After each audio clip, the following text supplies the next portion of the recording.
3 নম্বর শতকের সংকেতের সাথে যে নিম্নচাপটা হয়েছে কক্সবাজারে, সেই নিম্নচাপের কারণে বেশ ক্ষতি হয়েছে কিন্তু মহেশখালীতে। সেই মহেশখালীর যে ক্ষতিগ্রস্ত এলাকাগুলো রয়েছে, সেই এলাকাগুলোতে আজকে খাবার বিতরণ করছেন মহেশখালীর সন্তান অস্ট্রেলিয়ান প্রবাসী ফয়সাল আমিন। আজকে আমরা সেখানে আছি, এখানে অসংখ্য খাবার কিন্তু তৈরি হচ্ছে, তাদেরকে দেওয়া হচ্ছে, কোথায় কোথায় দেওয়া হচ্ছে সেই সব তথ্য জানাবো আজকে।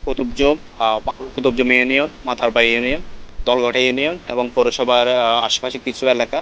আর হচ্ছে কি আপনার মোটামুটি 4টা ইউনিয়নে বেশ ক্ষয়ক্ষতি হয়েছে। আমরা পাশাপাশি হচ্ছে কি আপনার কুতুবদিয়াতেও কিন্তু আমরা কাজ করছি।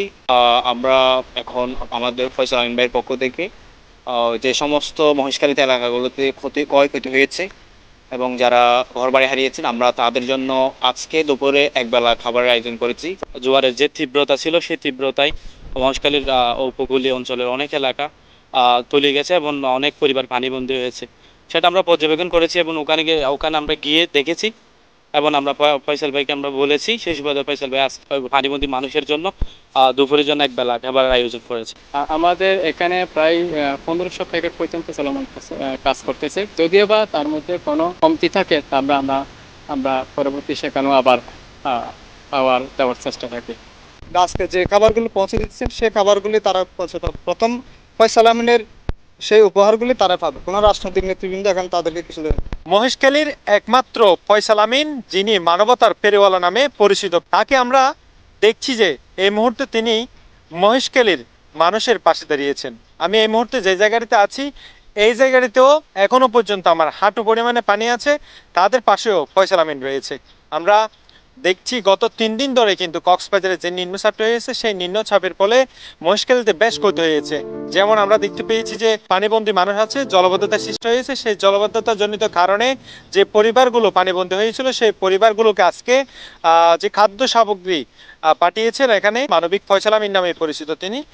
আমরা এখানে দেখছি যে তার একটি টিম কাজ করছে, তারা বিভিন্ন পরিবারকে তার যে সহায়তা সেটি দিচ্ছেন। এবং আমরা জানি যে সেই ফয়সাল আমিন শুধু এই এলাকাটিতে নয়, অন্যান্য অর্থাৎ মহেশখালীর আরও যে অন্যান্য ইউনিয়নে পানিবন্দী মানুষ আছে, জলবদ্ধতার কারণে যে পরিবারগুলো দুর্ভোগে ভুগছে, সেই পরিবারগুলোকেও তার টিমগুলো রয়েছে, সেই টিমের মাধ্যমেই খাবার পৌঁছাচ্ছেন। যেমন মাতারবাড়ি রয়েছে, দলগাটা রয়েছে, কুতুবদিয়া রয়েছে, তার পাশাপাশি ছোট মহেশখালী, অর্থাৎ একসাথে বলা যায় যে মহেশখালীর যে এলাকাগুলোতে জলবদ্ধতা সৃষ্টি হয়েছে, পানিবন্দী পরিবার রয়েছে, সেই সব পানিবন্দী এলাকায় যে মহেশখালীর মানবতার পেলেওয়ালা নামে যিনি পরিচিত ফয়সাল আমিন, তিনি একমাত্র সাধারণ মানুষের পাশে দাঁড়াচ্ছেন, হতদরিদ্র মানুষের পাশে দাঁড়াচ্ছেন, সেটি আমরা দেখছি। এবং সাধারণ মানুষ কি বলছে, যারা পানিবন্দী রয়েছেন এতদিন ধরে, তারা কি বলছেন সেটি জানবো। খাদ্য কুড়ালাম দিয়ে তো মাথার উপর বেশি হসপিটাল।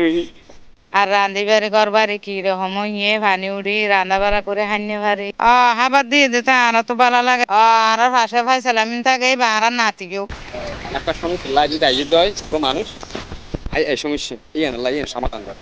হাঁটু পরিমাণ পানি মহেশখালী পৌরসভার 8 নম্বর ওয়ার্ড শিকদারপাড়া। এখানেও মানবিক ফয়সাল আমিনের খাবার সামগ্রী বিতরণ করা হচ্ছে। যারা বিতরণ করছেন তাদের থেকে শুনবো এখানে গত 2 দিন আগে কেমন পানি ছিল। আজকে তো আমরা দেখছি যে বৃষ্টি কিছু কমেছে। এই গত 2 দিন আসলে এর চেয়ে অনেক খারাপ ছিল, ভয়াবহ একটা পরিস্থিতি ছিল। আজকে মোটামুটি ঠিক আছে, যদিও বা পানি আপনার ওইটি হাঁটুর চেয়ে অনেক উপরে, কোমর পর্যন্ত পানি। আপনি যদি এখানে যান তাহলে কোমর পর্যন্ত পানি পাবেন। আমি 2024 সালে আসলে ফেনীতে গিয়েছিলাম, সেম ফিল এখানে পাচ্ছি, ফেনীর ফিলটা এখানে আমি পাচ্ছি। মানে ফেনীতে যেরকম একটা ভয়াবহ বন্যা হয়েছিল, ঠিক সেম এটা এখানে হয়েছে। তাহলে এখানে শুধু আমরাই মনে হয় এই 3-4 দিনের ভিতর আমরাই প্রথম আসছি, নেই। গতকাল ইউনূস সাহেব আসলো, ওখান থেকে বেছে বেছে নাকি 8-9 জনকে দিয়ে চলে গেছে, এখানে আসে নাই। দুর্ভোগ তারা তো লাট সাহেব মানুষ, তারা তো প্রান্তিক মানুষের কষ্ট বুঝবে না। যদি একটু জলে নামে তাদের, একটু মহিলার আগে তাদের একটু ইমেজে লাগবে। ফয়সাল আমিনের মতন মানুষ শুধু মহেশখালীতে, বাংলাদেশে আরো এভাবে হাজার হাজার ফয়সাল আমিন সৃষ্টি হোক। এভাবে এই ফয়সাল আমিনের মতো মানুষ যদি সৃষ্টি হয় বাংলাদেশে, বাংলাদেশের মানুষ অসহায় থাকবে না।